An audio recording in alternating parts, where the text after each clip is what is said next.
In a dramatic departure from expectations, Prime Minister Modi's party, projected to secure 400 seats in parliament, managed only about 300 seats in the recent elections. This grievous downfall from the anticipated landslide victory has sent shockwaves through political corridors both domestically and internationally. Let's explore reasons behind this unexpected outcome.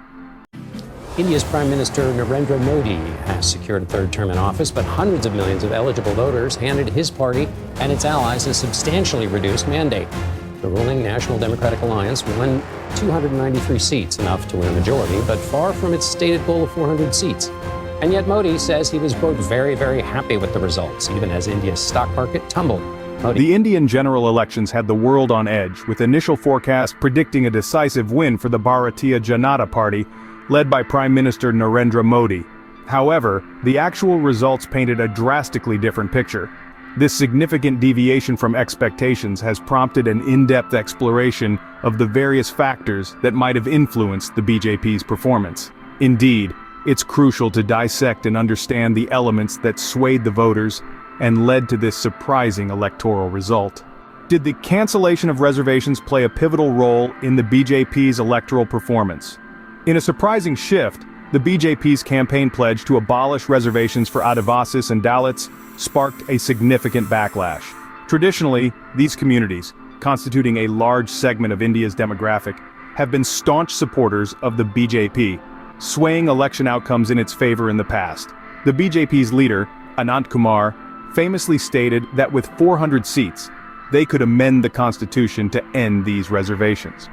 This statement was intended to resonate with some, but instead it alarmed many. Reservations in India are not just policies, they are lifelines that enable access to education and employment for historically marginalized communities. The BJP's bold campaign to abolish these could be seen as a move to reshape Indian society, but for many Adivasis and Dalits, it threatened their very foothold in it. This controversial stance evidently drove many to vote against the BJP, impacting their overall seat count. Additionally, the election results in Ayodhya were a clear reflection of this sentiment, where Awadhesh Prasad from Faizabad triumphed over BJP's Lalu Singh by a significant margin of more than 48,000 votes. How did internal conflicts within the BJP influence their election results?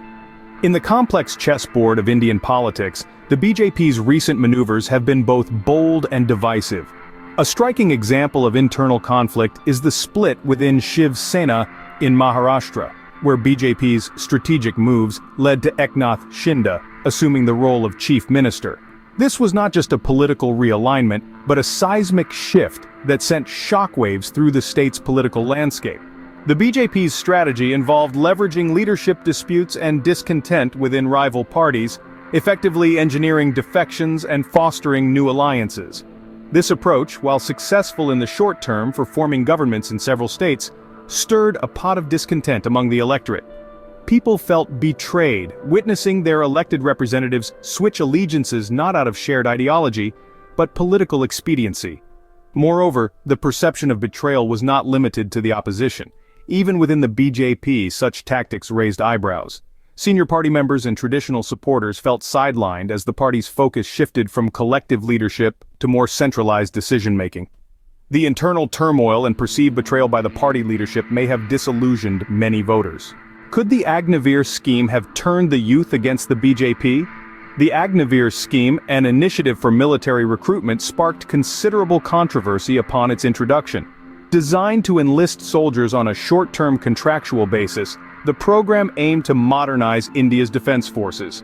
However, it was met with stiff resistance, primarily from states like Haryana, Uttar Pradesh, and Bihar, regions traditionally seen as nurseries for the Indian armed forces. The bone of contention? The scheme's temporary nature. It proposed that recruits serve for 4 years, after which only a quarter would be retained. This left many potential soldiers feeling insecure about their long-term career prospects and post-service benefits. The streets filled with protests, with young men and women voicing their discontent loudly and clearly. The government's response to these protests was seen by many as dismissive. Despite the outcry, there were few attempts to engage directly with the aggrieved parties or to adapt the policy in response to the feedback.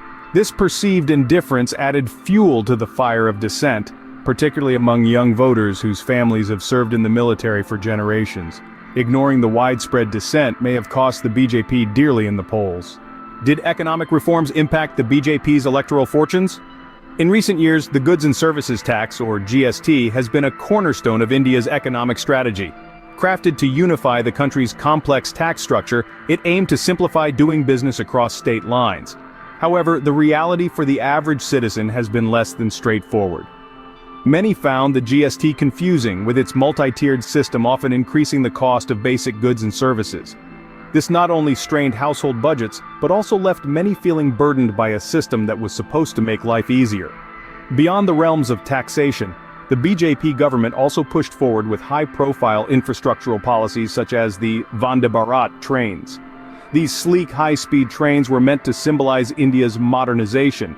Yet the focus on such projects has sparked a debate about priorities. For the vast stretches of India's population who grapple with poverty, the glitter of new trains did little to address their immediate needs for healthcare, education, and employment opportunities. Complex and confusing economic reforms seem to have added to the BJP's challenges in this election. Did the BJP underestimate the power of the opposition? This question looms large in the wake of the recent election results. Let's turn our attention to the formidable India Alliance, a coalition that played a significant role in this political saga. The BJP's dismissive attitude towards the alliance was evident in their campaigning. Prime Minister Modi and his trusted lieutenant, Amit Shah, often criticized the Congress Party, a key player in the alliance, even stooping to personal jibes. This reflected a level of overconfidence that perhaps blinded them to the alliance's potential. The India Alliance, however, was not to be trifled with. Its united front, combined with a compelling election campaign, resonated with many voters. The BJP's lack of acknowledgement for this opposition alliance was a clear oversight, one that would come back to haunt them. It's reminiscent of the 2019 elections, when the BJP similarly dismissed the criticisms of their alliance partners, only to face a rude awakening. History, it seems, has a way of repeating itself. And in politics, underestimation can be a costly mistake.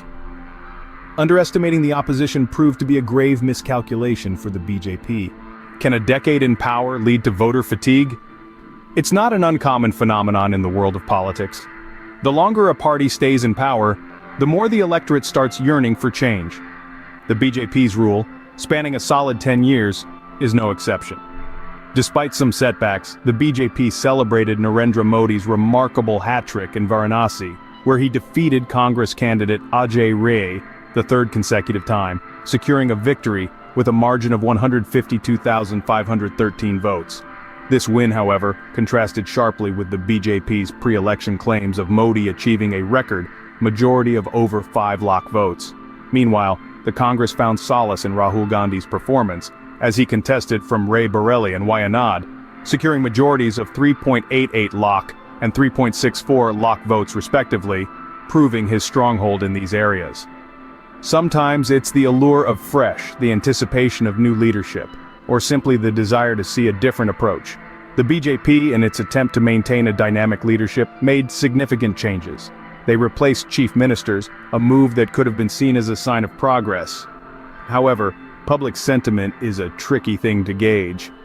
The voters, who were once familiar with their chief ministers, were suddenly introduced to new. This abrupt change might have been unsettling for some, causing them to question the stability within the party. The transition from one leader to another is not always smooth, and this could have played a role in the BJP's reduced seat count. The desire for new leadership and promises might have swayed voters away from the BJP. So, what can we learn from the BJP's unexpected electoral performance? The reversal of reservations for Adivasis and Dalits, who form a substantial population of the country and had supported BJP in the last 2 elections, played a significant role in the reduced seat count. Leadership conflicts, including the sidelining of senior party leaders like Advani and Joshi, due to the 75-year rule and the unpopular changes in chief ministers in some states, further contributed to the party's setback. Moreover, the BJP's economic policies, particularly the confusing GST tax system, failed to resonate with the common people, who found themselves burdened rather than benefited. The party's underestimation of the India Alliance and its overconfidence in ignoring criticism, coupled with governance fatigue after a 10-year rule, also played a part in the election results. The complex nature of India's political landscape continues to challenge even the most seasoned politicians and parties. Let me know your thoughts in the comments below.